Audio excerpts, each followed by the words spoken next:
बहू अंधी सास। एक परिवार में 5 लोग थे। ओम प्रकाश, उनकी पत्नी सुमित्रा, बहू भावना, बेटा राहुल और एक थी उनकी बेटी प्रियंका। वैसे तो ओम प्रकाश और सुमित्रा के घर में सब कुछ ठीक ठाक था, लेकिन सुमित्रा की एक आदत थी। घर में कुछ भी गलत या सही हो तो वो किसी से कुछ नहीं कहती। और भावना स्वभाव की इतनी सीधी सादी थी कि अगर कोई उसके साथ गलत भी करता तो भी वो उसे कुछ नहीं कह पाती। इसी के चलते प्रियंका और राहुल घर में मनमानी चलाते रहते, क्योंकि घर को संभालने वाली औरतें इस तरह से रहती थी जैसे वो गूंगी और अंधी हो। माँ, मैं अपनी सहेलियों के साथ पिकनिक पर जा रही हूँ। ठीक है बेटा, चले जाओ। और मुझे आने में रात हो जाएगी, देर से ही आऊंगी मैं। अच्छा, कोई बात नहीं बेटा। अरे भावना, तुमको एक बार में समझ में नहीं आता क्या? नाश्ते में फिर से पराठे बना के रख दिए। कितनी बार तुमसे कहा है कि मेरे लिए ढंग का नाश्ता बनाया करो। ठीक है जी, आगे से ध्यान रखूंगी। अरे ये बहू से किस तरह से बात कर रहे हो तुम राहुल? अरे तो और क्या करूं पापा, इसको कहीं बात एक बार में समझ में ही नहीं आती। सुमित्रा, तुम अपने बेटे को समझाती क्यों नहीं? बहू से बात करने का ये क्या तरीका है? अरे जिसकी जैसी मर्जी आए करो, मुझे क्या। भावना बेटा, तुम भी तो कभी कुछ कहा करो। इस तरह क्यों सबकी बातें सुनती रहती हो? कोई बात नहीं पापा जी, सब ठीक है। रात को काफी देर तक प्रियंका घर नहीं आती और जब वापस लौट कर आती है तो एक लड़की के साथ बाइक पर बैठकर सुमित्रा और भावना दोनों ही प्रियंका को लड़की के साथ देख लेते हैं।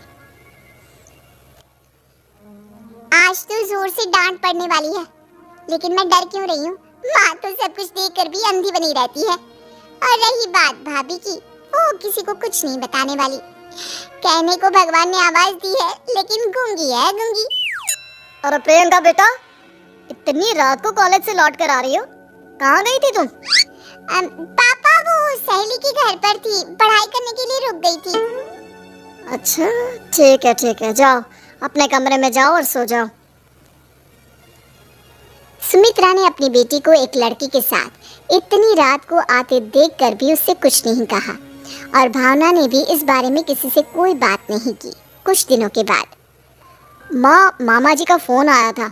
उन्होंने प्रियंका के लिए कोई रिश्ता ढूंढा है। लड़के वाले उसे देखने आ रहे हैं। अरे मुझे नहीं करनी शादी वादी, किसी लड़की को बुलाने की कोई जरूरत नहीं है। ये तुम क्या कह रही हो प्रियंका बेटा? तुम्हारी शादी की उम्र हो चली है और तुम्हारे मामा जी ने बहुत अच्छा रिश्ता बताया है। पापा, अब जिद क्यों कर रहे हैं? और आप क्यों मेरी मर्जी के खिलाफ शादी कराना चाहते हैं? अरे माँ, इसको समझाइए ना। आपकी बेटी, आप तो बस चुपचाप सब कुछ होते हुए भी देखती रहती हैं। अरे तो क्या कहूँ, और मेरे कहने से क्या हो जाएगा? वैसे भी गलत क्या हो रहा है, सब कुछ सही तो है।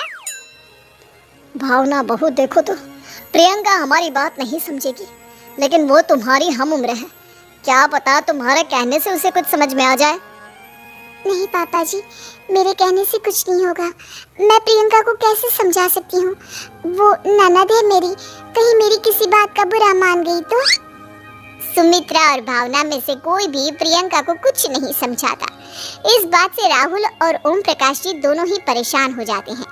और फिर जब लड़का प्रियंका को देखने के लिए आता है, मुझे आपकी बेटी बहुत पसंद है, मैं उसके साथ शादी करने के लिए तैयार हूँ।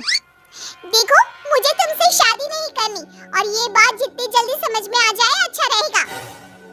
अरे तो फिर आप लोगों ने मुझे यहाँ बुलाया ही क्यों? माफ कर दो बेटा, वो हमारी बेटी जरा गुस्से में है, हम उसे समझाने की कोशिश करते हैं। हाँ, देखिए आप नाराज मत होइए, वो तो उसने बस ऐसे ही कह दिया होगा। अरे कोई ऐसे ही कुछ कहता है क्या? और ये आपकी पत्नी और माँ, ये दोनों इस तरह चुपचाप क्यों बैठे हैं, जैसे इस घर के मेंबर ही ना हो? आपके घर में सब कुछ ठीक तो है ना? अरे सब कुछ ठीक है बेटा। सुमित्रा, समझाओ ना अपनी बेटी को। अरे क्या समझाऊं, क्या होगा समझाने से? सब ठीक ही तो हो रहा है, गलत क्या हो रहा है? भावना, प्रियंका को अंदर लेकर जाओ और उससे समझाओ कि कितना अच्छा रिश्ता है। इतना अच्छा लड़का है, इस तरह से बिहेव ना करे। नहीं जी, मैं किसी से कुछ नहीं कह सकती जी। अरे अजीब परिवार है, मुझे तो यहाँ से निकलना पड़ेगा। इस तरह से तो आपकी बेटी की शादी किसी से नहीं हो सकती। जिसके घर की औरतें गूंगी और अंधी बनकर बैठ जाए, उस घर का कुछ नहीं हो सकता। ओम प्रकाश और राहुल सुमित्रा और भावना की हरकतों की वजह से बहुत परेशान हो जाते हैं। एक दिन वो दोनों आपस में बात करते हैं।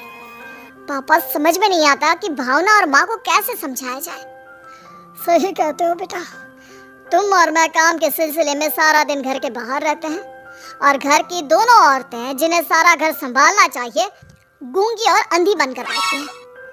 पापा आप ही बताइए इसका क्या उपाय है। मेरी तो कुछ समझ में नहीं आता बेटा, लेकिन हमें कुछ तो करना पड़ेगा क्योंकि इन सब की वजह से प्रियंका बहुत ज्यादा बिगड़ती जा रही है। तुमने देखा उसे किस तरह से बिहेव किया था। अरे लेकिन पापा हम करेंगे क्या? हमें एक नाटक करना होगा। कुछ दिनों के लिए हम भी गूंगे और बहरे बन जाते हैं, उसके बाद इन दोनों औरतों को अकल आएगी। हाँ पापा, शायद आपकी बात ठीक है।